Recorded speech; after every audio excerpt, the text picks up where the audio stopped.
So in this chapter we are going to discuss the following topics, so please don't skip the video and watch it till the end. So far we have learnt about sequential statements and decision making statements. So in this video we are going to learn about a third category, that is nothing but iteration or looping statements. So before that we need to know the meaning of iteration. So in our day-to-day life we used to repeat some set of tasks. This kind of repetition is called iteration. So repetition of a set of statements in a program is made possible using looping constructs.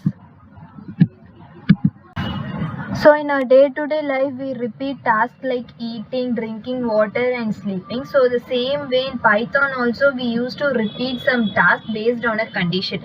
So for this purpose we will be using looping statements. So looping constructs provide the facility to execute a set of statements in a program repeatedly based on a condition.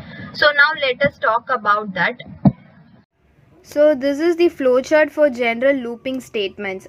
So in this, the statements in the loop are executed again and again as long as particular logical condition remains true.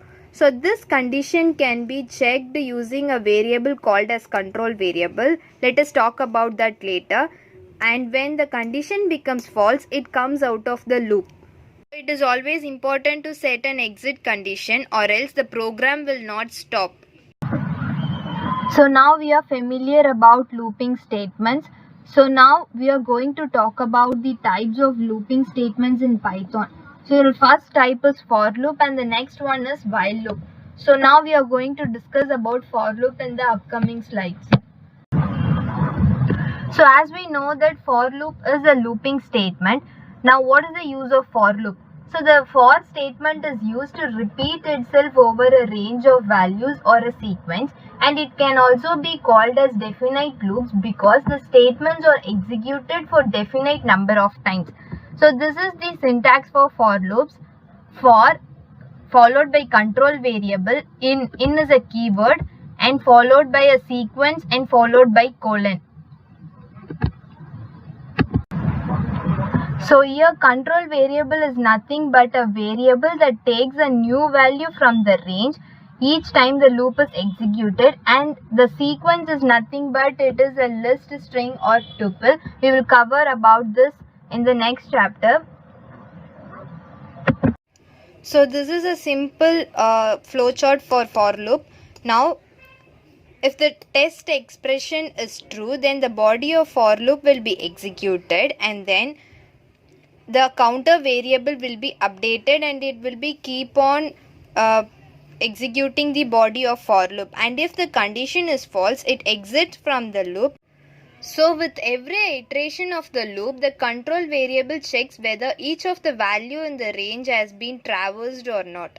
So when all the items in the range are exhausted, the body of the loop is not executed anymore, and thus the control is then transferred to the statement immediately below the for loop.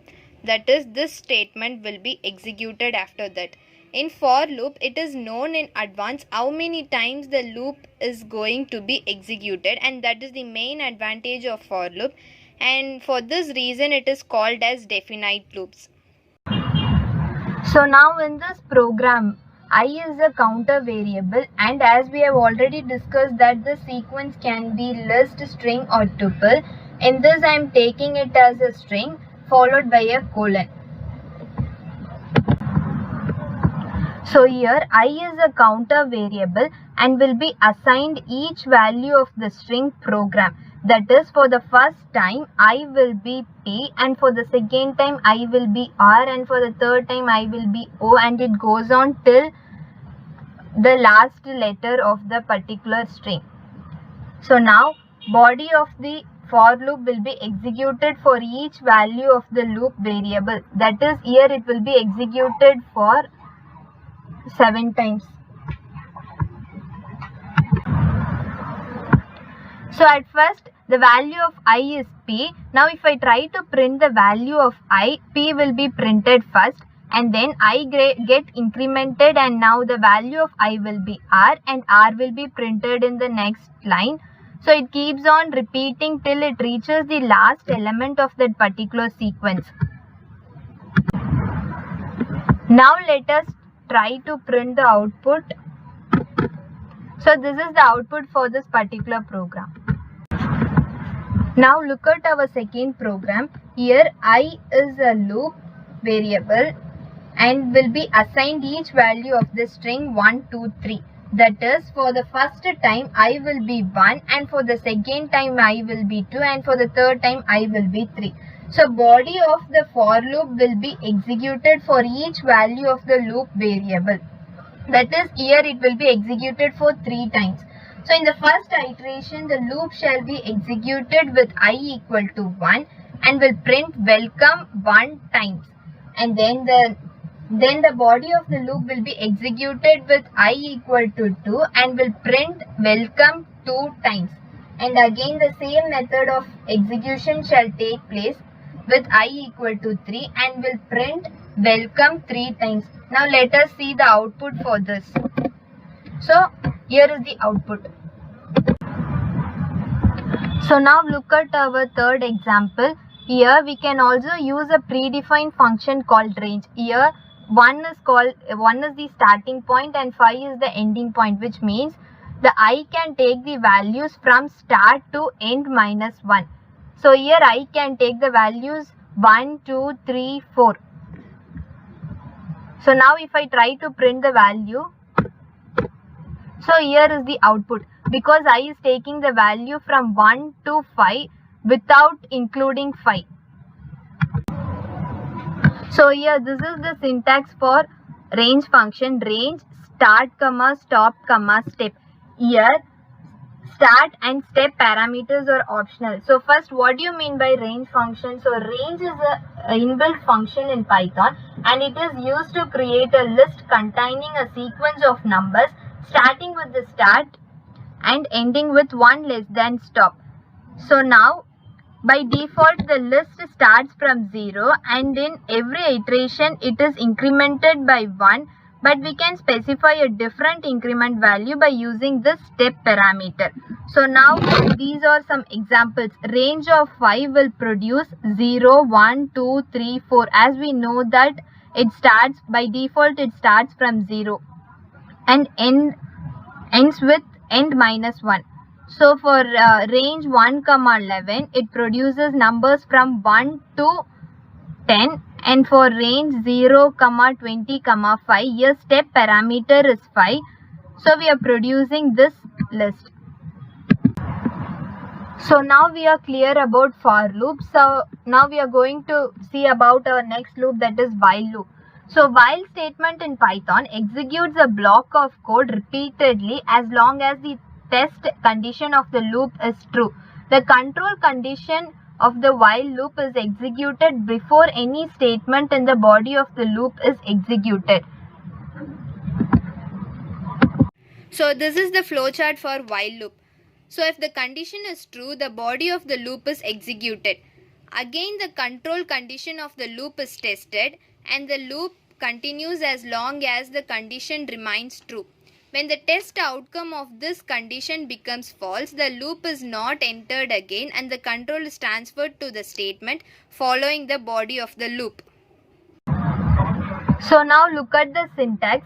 Here while is a reserved word and then this test condition is the condition to be checked for true or false value. So body of the loop consists of single or multiple statements. So here it is a simple code to print the first 5 natural numbers. So at first I am assigning I equal to 0 and in the second statement I am checking for the condition, that is if I less than or equal to 5, it's getting inside the while loop. So 0 is less than or equal to 5, so I am printing the value of 5, which is nothing but 0. After printing 0, we have one more statement in the while loop, that is I equal to I plus 1. In this statement, this statement is nothing but it's just incrementing the value of I. So here now the I value will become 1. So now the value of I is 1. So 1 is less than or equal to 5. The condition is true. So I am printing the value of I, which is 1. And again I am incrementing the value of I, which is now the I value will be 2. So and again I'm checking the condition. So 2 is less than or equal to 5. So the condition is true. So and again I'm printing the value of I. So this loop keeps on executing until the condition becomes false. Now let us try to execute this code and check the output. So now let us see the output. So all the values are getting printed. So now look at our second example. Here I am first initializing the counter as 0. So now it checks for the value of counter up to 3. The loop shall be executing till this value. So every time the loops get executed, the message inside loop gets displayed, followed by incrementing the value of counter in each iteration. So thus this loop shall iterate for 3 times and shall terminate as the value of counter becomes 0. So now let us try to execute this. So I am getting this inside loop for 3 times.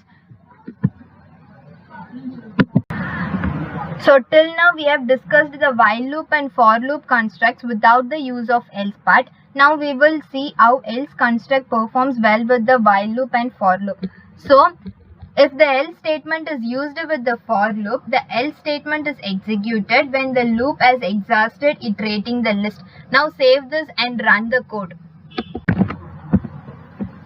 So look at this output.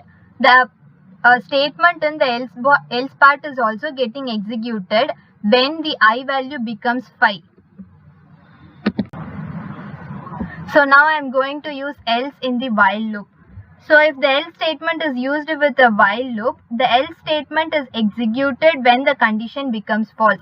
That is, when I less than or equal to 3 condition fails, then else part will be executed. Now save this code and run. See, now look at this code. If the I is not less than 3, then the else part is getting executed along with the other I values. So another important topic is infinite loop. A loop becomes infinite loop if a condition never becomes false. So you must use caution when using while loops because of the possibility that this condition never resolves to a false value. So this results in a loop that never ends. So such a loop is called as infinite loop. So what happens if I am not giving this incrementation operator? Now save this code and see what happens.